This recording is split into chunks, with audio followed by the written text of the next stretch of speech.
I would expect that if Mr Turnbull wins, he will push through his tax giveaway over the next 10 years. In this term, he will push forward with giving $50 billion of money to large corporations. In turn, the choice is this. If you want to be able to go to see the doctor without paying upfront fees, vote Labor. If you want to go and you want to have a well-funded school, no matter what the circumstances of the parents or the suburbs or the big towns or country towns you live, vote Labor.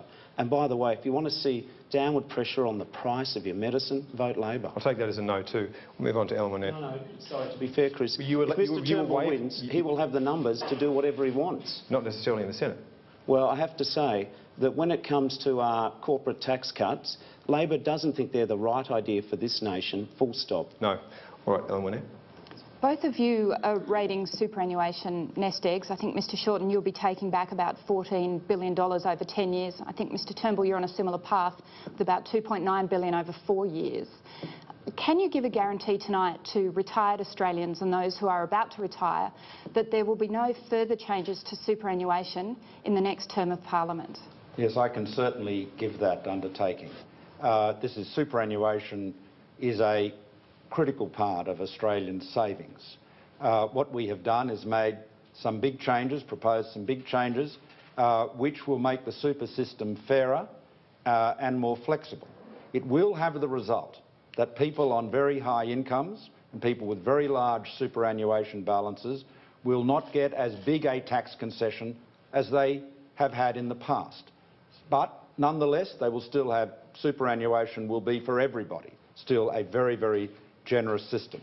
But it is designed to ensure that Australians have an income that enables them to be independent of the age pension or to supplement it. That's the object of superannuation. It's not designed, it should not serve to be a substantial wealth creation vehicle for the very rich. So with all due respects to those who suggest we are only serving the interests of wealthy Australians, there are many that are unhappy about the changes we've made. But look at what we've done for people on lower incomes. Anyone earning up to $37,000 a year will not be paying the 15% tax on their superannuation contributions. We've committed to that. We've ensured that people who are out of the workforce, and this will very often be women, who come back into the workforce will be able to catch up with their concessional superannuation, their concessions, the $25,000 they'll be allowed to contribute on a concessional 15% tax basis. They'll be able to catch up from the past 5 years and roll that forward when they come back into work. And we've ensured too that people who are over 65 and under 75 can continue contributing to superannuation because, of course, many of our senior Australians are very actively working and should be able to continue contributing to super. So it's going to be a fairer system, and once those changes are implemented, they will stay that way. Bill Shorten. The Labor Party has always supported improving superannuation. It was the Labor Party who introduced superannuation, who got it to 3%, got it to 9%. We proposed moving it to 12% and we passed that, but then the Liberals reversed it and have frozen it at 9.5%. Labor's the party of superannuation. If I can give this guarantee tonight, no changes that the Labor Party has ever contemplated are retrospective. One of the quite shocking developments in the government's budget on May the 3rd was that Mr Turnbull and Mr Morrison have now created real uncertainty about the whole superannuation system because they are proposing retrospective changes.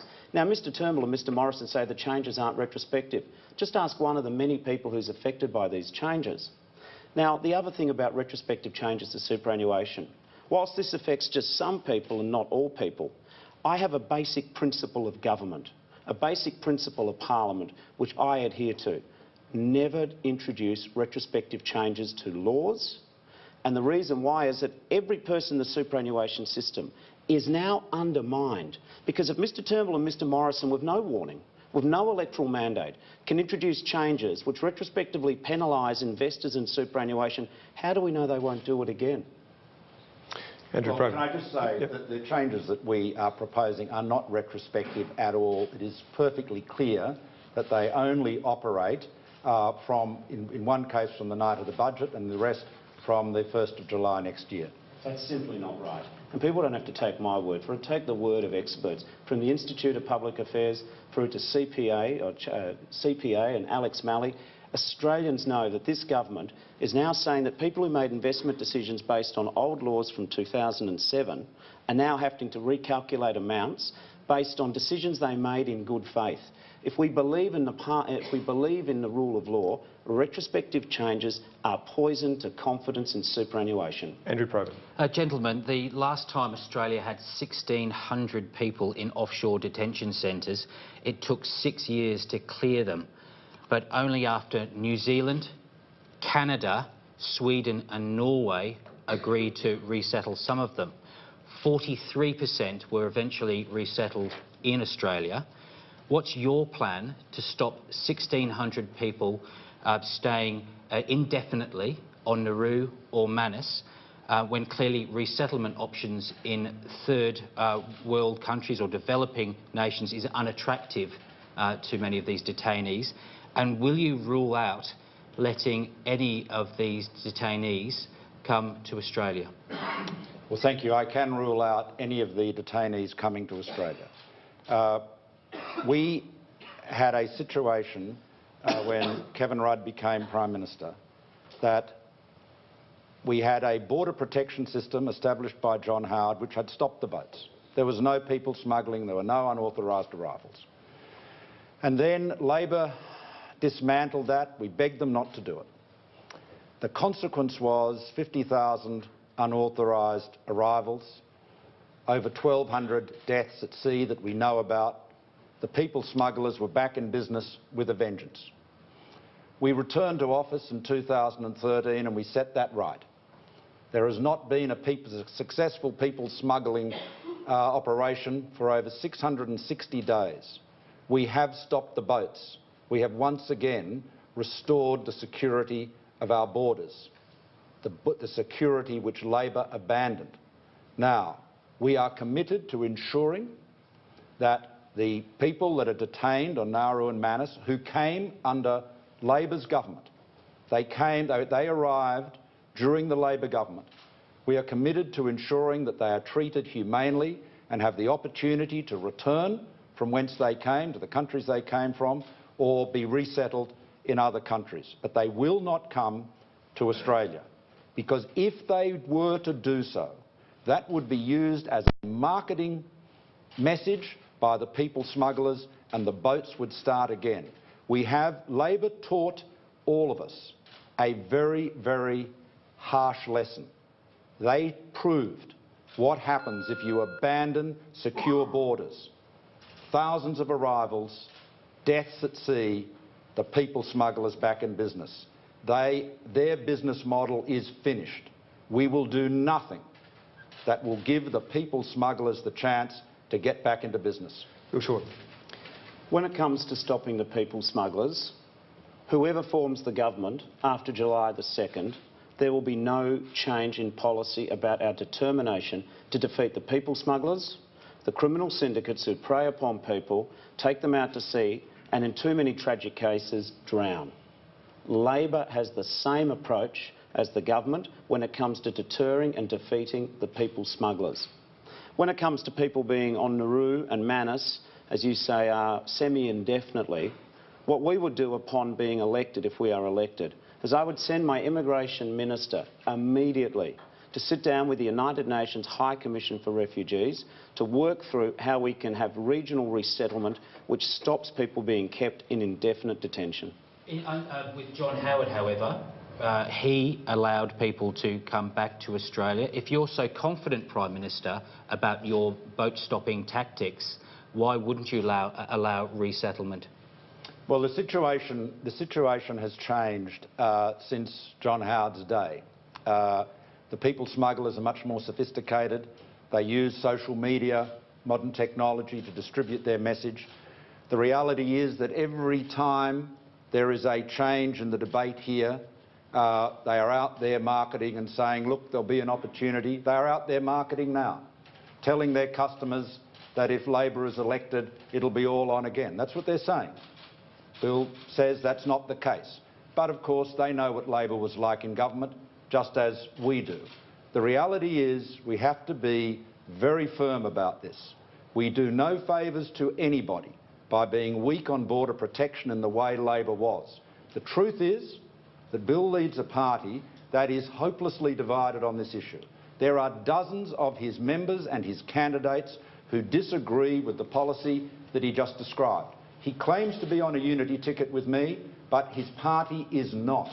And the regrettable, the melancholy fact of the matter is that Australians cannot trust Labor to keep the border secure. Shame on you, Mr Turnbull, for what you just said. The people smugglers, you say... For telling the truth. I didn't interrupt you, but feel free to go ahead. Shame on you for giving the people smugglers any hope that they could be back in business. I've made it very clear what the Labor government would do. We would defeat the people smugglers. We accept the role of boat turnbacks, as we should, because we do not want to see the people smugglers back in business. Mr Turnbull is playing with fire when he says that somehow Labor would be a better deal, and he shouldn't say that because he just conceded in his own remarks that the people smugglers are watching every nuance in the debate. I really wish that the Liberals had voted for our Malaysia regional resettlement solution. That would have saved hundreds of lives, but we didn't get that degree of bipartisanship. As for my party, I took the debate to my party. I had the arguments at the national conference. It is a difficult issue. I took the debates and I won the argument. And the party has locked into this position, and we will implement the policy which I just outlined. And Mr Turnbull shouldn't be using fear or smear in this election. He should run on his positive agenda, because the problem is it's the same old Liberals. All they can do is talk about us because they don't have their own policies. Well, can I just respond to that? The Bill has accused us of planning to increase the GST when he knows we've made it quite clear that we'll do nothing of the sort, and explained why. So he makes one allegation after another. But on this matter of border protection, this is a very serious issue. What I have said tonight is absolutely true. If Bill becomes Prime Minister, his government will be tested by the people smugglers. Now, he assures us that he will be as strong and as resolute as we have been, and that time will tell. But what we know is what happened the last time Labor was in government. The truth is, it gives me no joy to say this, but Kevin Rudd in 2007 said he too would turn back the boats. He said he too would be strong on border protection, and we know what happens. Bill Shorten, briefly on that.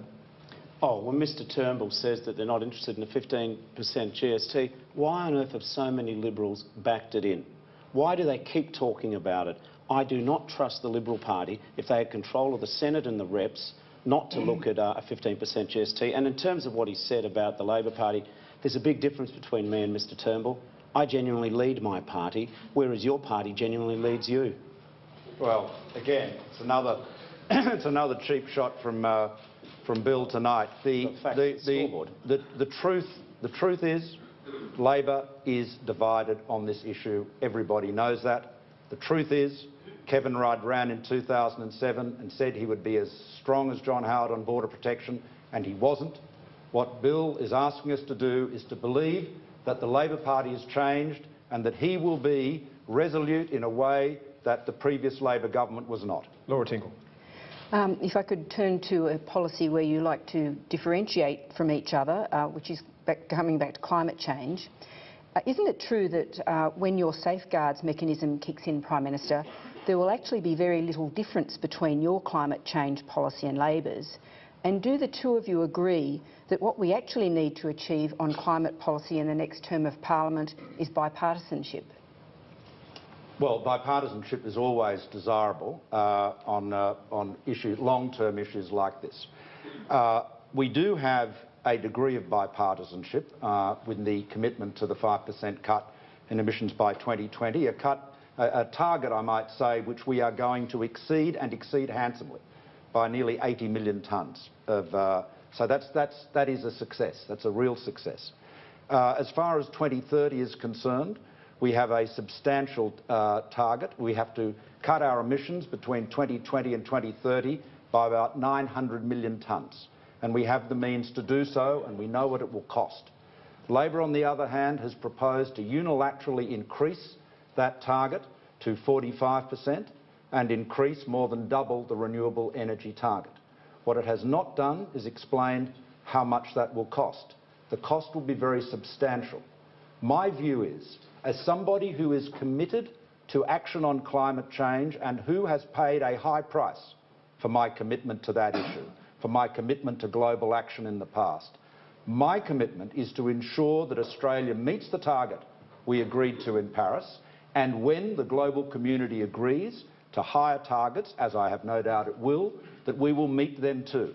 But I believe we should move with the global community rather than taking unilateral action that will not influence global action, that may be worthwhile from a political point of view.